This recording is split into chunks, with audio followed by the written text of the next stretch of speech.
नमस्कार दोस्तों, स्वागत है आप सबका इस चैनल पे। दोस्तों, आज की वीडियो में हम बात करेंगे कंगना रनौत के ऊपर। कंगना रनौत बेबाकी से अपनी बात रखने के लिए जानी जाती है। कंगना रनौत सोशल मीडिया पर काफ़ी एक्टिव रहती है।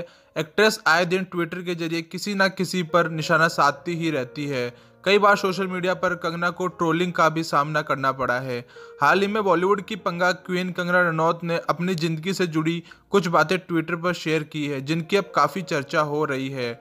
उन्होंने ट्विटर पर बताया कैसे 15 साल की उम्र में ही बागी बन गई और अपने पापा के साथ बगावत की थी। कंगना ऐसे तो हर मुद्दे पर खुलकर अपनी राय रखती है, लेकिन इस बार एक्ट्रेस ने अपने जीवन की एक ऐसी घटना के बारे में बताया है जिसे फैंस को साफ हो गया कि कंगना रनौत हमेशा से ही पंगा लेती आ रही है। कंगना के ट्वीट पर जहां कुछ लोग उन्हें तारीफ कर रहे हैं, वहीं कुछ लोग उन्हें लताड़ भी लगा रहे हैं। हाल ही में कंगना रनौत ने ट्वीट करते हुए लिखा है कि मेरे पापा के पास लाइसेंस राइफल और बंदूकें हैं। मेरे बचपन से ही वो डांटते नहीं बल्कि दहाड़ते थे। उनकी आवाज़ से मेरी पसलियां तक कांपती थी। अपनी जवानी में वो अपने कॉलेज के गैंग वॉर करवाने के लिए मशहूर थे, जिसकी वजह से उन्हें गुंडा माना जाता था। मैंने 15 साल की उम्र में उनसे लड़ाई की थी और घर छोड़ दिया था। ऐसे में मैं 15 साल की उम्र में पहली बागी राजपूत महिला बन गई थी। इसके बाद अगले ट्वीट में कंगना ने लिखा कि इस चिल्लर इंडस्ट्री को लगता है कि सफलता में सिर पर चढ़कर बोल रही है और ये लोग मुझे ठीक कर सकते हैं।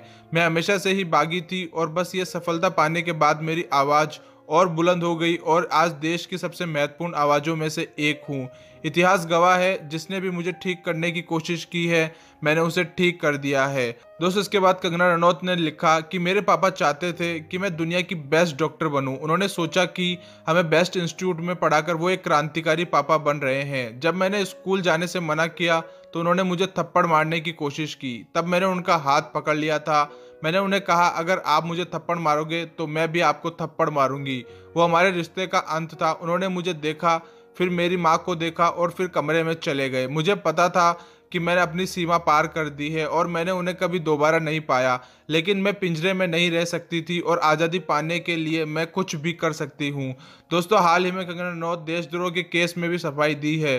उन्होंने सोशल मीडिया पर नफरत फैलाने के आरोप में कंगना और उनकी बहन रंगोली पर देशद्रोह का केस मुंबई में बांद्रा पुलिस स्टेशन में दर्ज कराया गया था, जिसके खिलाफ कंगना ने याचिका दायर कर एफआईआर को रद्द करने की मांग की थी। लेकिन पिछली बार 11 जनवरी की सुनवाई में हाईकोर्ट ने 25 जनवरी तक टाल दिया था। सोमवार को हुई सुनवाई में कंगना रनौत ने एफआईआर रद्द करने की मांग करते हुए कहा है कि उन्हें किसी भी ट्वीट से कोई हिंसा नहीं भड़क रही है और ना ही उनकी वजह से कोई आपराधिक कृत्य हुआ है। अदालत इस मामले में 26 फरवरी को आगे की सुनवाई करेगी। तब तक के लिए कंगना रनौत और उनकी बहन रंगोली की प्राथमिकता के संबंध में गिरफ्तारी से अंतिम संरक्षण की अवधि 26 फरवरी तक बढ़ा दी है। और अब कंगना रनौत ने एक ट्वीट कर अपने फैमिली मामले के बारे में बताया है। उन्होंने बताया है कि किस तरह उनके पापा उनको थप्पड़ मार रहे थे और उस टाइम उन्होंने उनके पापा का हाथ पकड़ लिया।